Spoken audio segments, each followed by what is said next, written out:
আসসালামু আলাইকুম, মোহসেনা শাওন আপনাদের সবাইকে আমন্ত্রণ জানাচ্ছি এনটিভির মধ্যাহ্নের খবরে। মানহানির অভিযোগে দায়ের করা ৫ মামলা থেকে খালাস পেয়েছেন বিএনপি চেয়ারপারসন বেগম খালেদা জিয়া। মঙ্গলবার সকালে সিএমএম আদালতের বিচারক এই রায় ঘোষণা করেন। এর আগে বিএনপি চেয়ারপারসন বেগম খালেদা জিয়ার বিরুদ্ধে এবি সিদ্দিকীর করা মুক্তিযোদ্ধাদের কটূক্তি, ভুল জন্মদিন পালন সহ মানহানির ৫ মামলায় খালাস আবেদন করেন খালেদা জিয়ার আইনজীবী মাসুদ আহমেদ তালুকদার। বিচারক ৫ মামলা থেকে খালেদা জিয়াকে খালাস দেন। বিএনপির আইনজীবীদের অভিযোগ, ৪ বছর আগে বাদী মৃত্যুবরণ করলেও এতদিন হয়রানি করতেই মিথ্যা এসব মামলা ঝুলিয়ে রাখা হয়েছিল।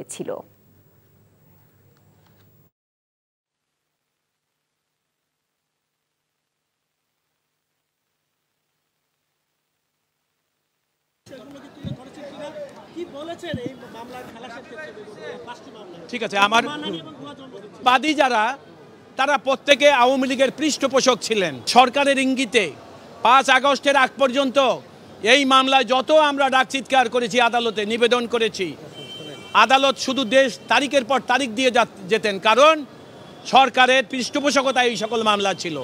আজকে দীর্ঘদিন পর আদালতের কাছে আমরা বিষয়টা লিখিতভাবে অবহিত করেছি। তারা ম্যাডামের ৫টি মামলায় তাকে খালাস দিয়েছেন। বন্যার খবর জানতে এখন আমরা যাব আমাদের স্পেশাল করেসপন্ডেন্ট হাসান মাহমুদের কাছে। হাসান, আপনি বন্যা প্লাবিত বিভিন্ন এলাকা ঘুরেছেন গত কয়েকদিন, তো আপনি এখন কোন এলাকায় আছেন এবং সেখানকার বন্যা পরিস্থিতি কেমন লক্ষ্য করছেন? আমি আছি চাঁদপুরের শাহরাস্তি বিশাড়া ইউনিয়নে।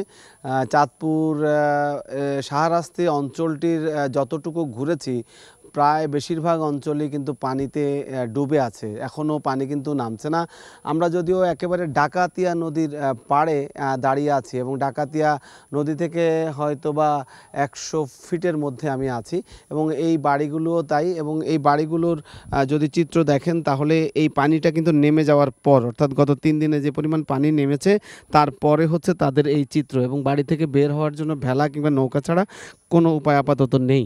এবং এইখানের মানুষ গত ৩ থেকে ৪ দিনই এই সংকটে ভুগছেন। মূলত ফেনী থেকে উজান থেকে যে পানি নেমে এসেছে সেটি যেমন ফেনীকে ডুবিয়ে প্লাবিত করেছে, সেদিকে ফেনী অঞ্চলের পানিটা এই দিকে নোয়াখালী হয়ে চাঁদপুর রামগঞ্জ হয়ে যখন নামছে, ঠিক তখন এই জায়গায় প্রতিটি ঘর বাড়ি কিন্তু প্লাবিত হচ্ছে এবং মানুষের দুর্ভোগের চিত্র এখানে বাড়ছে।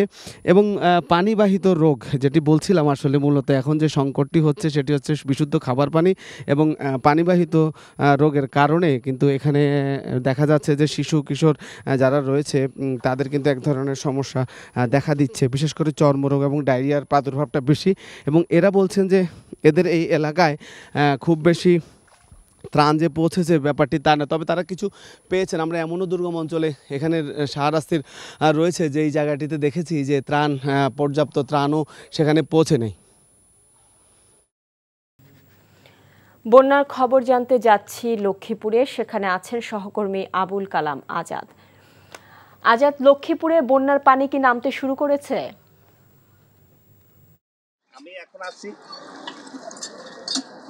এখন আমি আছি লক্ষ্মীপুর সদর উপজেলার বাঙ্গাখাল উচ্চ বিদ্যালয় আশ্রম কেন্দ্রের সামনে। এখানে গত ৫ দিনে মাত্র ৫ ইঞ্চি পানি কমেছে বলে স্থানীয়রা আমাদেরকে জানিয়েছেন। তবে বন্যার পানি ধীরগতিতে কমার কারণে এবং গত ২ দিন থেকে বৃষ্টিপাত হওয়ার কারণে লক্ষ্মীপুরে ফের বন্যার আশঙ্কা করছেন স্থানীয়রা। আমি লক্ষ্মীপুর সদর, রায়পুর, রামগঞ্জ ও কমলনগর উপজেলার বিভিন্ন স্থানে ঘুরে দেখেছি।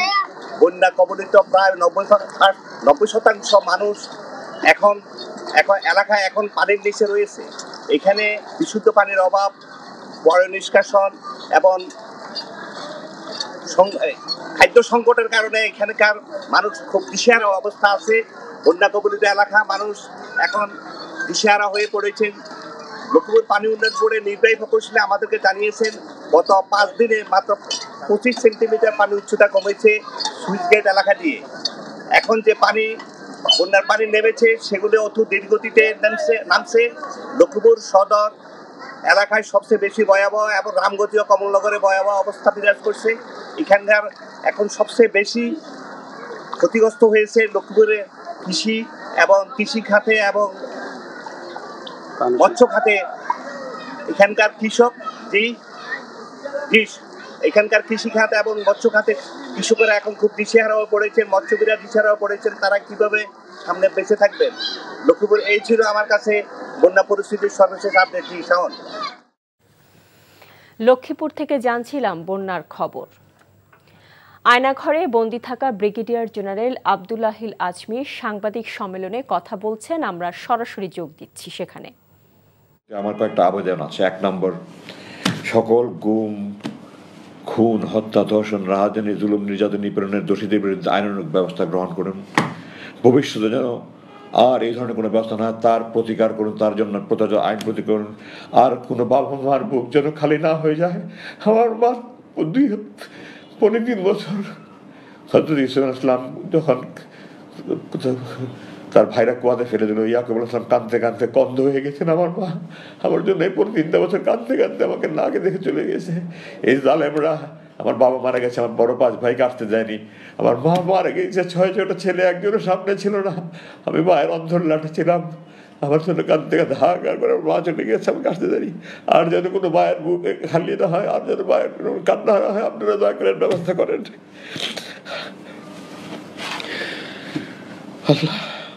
আপনারা দয়া করে সুশাসন, আইনের শাসন, বাক স্বাধীনতা, স্বাধীন ও নিরপেক্ষ বিচার ব্যবস্থা, সুদৃঢ়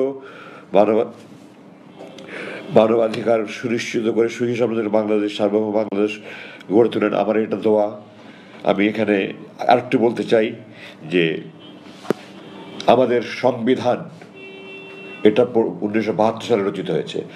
1970 সালে আওয়ামী লীগ জনগণের কাছ থেকে ম্যান্ডেট নিয়েছিল পাকিস্তানের সংবিধানের অধীনে পাকিস্তান রাষ্ট্র পরিচালনার জন্য, স্বাধীন বাংলাদেশের স্বাধীন সংবিধান রচনা করে নয়। তারা 1972 সালে পাকিস্তান যুদ্ধ চাপিয়ে দিয়েছে, আমরা যুদ্ধ করে স্বাধীন হয়েছি আলহামদুলিল্লাহ, কিন্তু তারা জনগণের কাছ থেকে নতুন সংবিধানের প্রণয়নের কোনো ম্যান্ডেট নেয়নি। সুতরাং এই সংবিধান আমার দৃষ্টিতে বৈধ নয়। একটা নতুনভাবে কমিটি করে নতুন সংবিধান প্রণয়ন কমিটি করে একটা নতুন সংবিধান করে এটা বাতিল করা হোক, এবং এটাতে যত মানবাধিকারের কথা আছে সব, যেমন সেনাবাহিনীর আইনের আশ্রয় নেওয়ার কোনো অধিকার নেই, এগুলি সহ যত আপনার একটা যথাযথ পদক্ষেপ নিয়ে এক নতুন সংবিধান তৈরি করেন। আমাদের জাতীয় সঙ্গীত আমি আপনাদের দৃষ্টি আকর্ষণ করতে চাই। 1905 বঙ্গভঙ্গ রদের জন্য এটা রবীন্দ্রনাথ লিখেছিল, আমার সোনার বাংলা আমি তোমায় ভালোবাসি। এই জাতীয় সঙ্গীত 2 বাংলা এক করার জন্য জাতীয় সঙ্গীত। আমরা কি 2 বাংলা এক হতে চাচ্ছি? আমরা কি স্বাধীন বাংলাদেশ থাকতে চাই, না ভারতের পশ্চিমবঙ্গের অঙ্গীভূত রাজ্য হতে চাই ভারতের? আপনারা বলেন, আমরা স্বাধীন বাংলাদেশ চেয়েছি, স্বাধীন বাংলাদেশ থাকতে চাই। এই জাতীয় সঙ্গীত আমাদের স্বাধীন বাংলাদেশের অস্তিত্বের পরিপন্থী। আমি জোর দাবি জানাচ্ছি নতুন জাতীয় আমাদের নতুন জাতীয় সঙ্গীত আমাদের তৈরি করা হোক, এবং এই মিথ্যার উপরে কোনো জাতির ইতিহাস প্রতিষ্ঠিত হতে পারে না। একজন মুখের কথার উপরে কোন ব্যক্তির জাতির ইতিহাস। আল্লাহ কোরআনে বলেছেন আল্লাহর একত্বে, আল্লাহর পূর্ণত্বে, আল্লাহর অস্তিত্বে বিশ্বাস করতে হবে, না হলে জাহান্নামে যেতে হবে। আল্লাহর একত্ব, পূর্ণত্ব, অস্তিত্ব বিশ্বাস আল্লাহ শত শত আয়াত নাযিল করেছেন। রাসূল যখন আনসারদের হাতে শপথ নিয়েছেন তাদেরকে বলেছেন আমার যে কোনো ন্যায়সঙ্গত আইন তোমরা মানবেন। রাসূল জানতেন উনি কোনো অন্যায় আজাদ দিবে না, আনসাররাও জানতো আমরা কোনো অন্যায় দিবে না, তারপরেও এটা উনি রাসূল বলেছেন। আর একজন শেখ মুজিব সাহেব, উনি 3 লক্ষ বলতে গিয়ে 3 মিলিয়ন বলেছেন, এবং এটাই 30 লক্ষ হয়ে গেছে। বিক্ষিপ্ত কিছু ঘটনা ছাড়া স্বাভাবিক রয়েছে শিল্পাঞ্চল আশুলিয়া। শিল্প কারখানার নিরাপত্তা নিশ্চিতের পাশাপাশি অস্থিরতার ইন্ধনদাতাদের বিরুদ্ধে সেনাবাহিনী, পুলিশ এবং শিল্প পুলিশের যৌথ অভিযান শুরু করার নির্দেশনা দেওয়া হলেও সেরকম কোনো অভিযান হয়নি সাভার ও আশুলিয়ার শিল্পাঞ্চলে। তবে সেনাবাহিনী, বিজিবি ও শিল্প পুলিশের সতর্ক টহল দেখা গেছে। শিল্পাঞ্চলে বেশ কয়েকদিন ধরেই বেতন বৈষম্য সহ বেতন বৃদ্ধি সহ বিভিন্ন ইস্যুতে ক্রমেই অস্থিতিশীল হয়ে উঠেছিল কারখানার পরিবেশ, ব্যাহত হচ্ছিল উৎপাদন। শঙ্কায় ছিলেন শিল্প মালিকরা।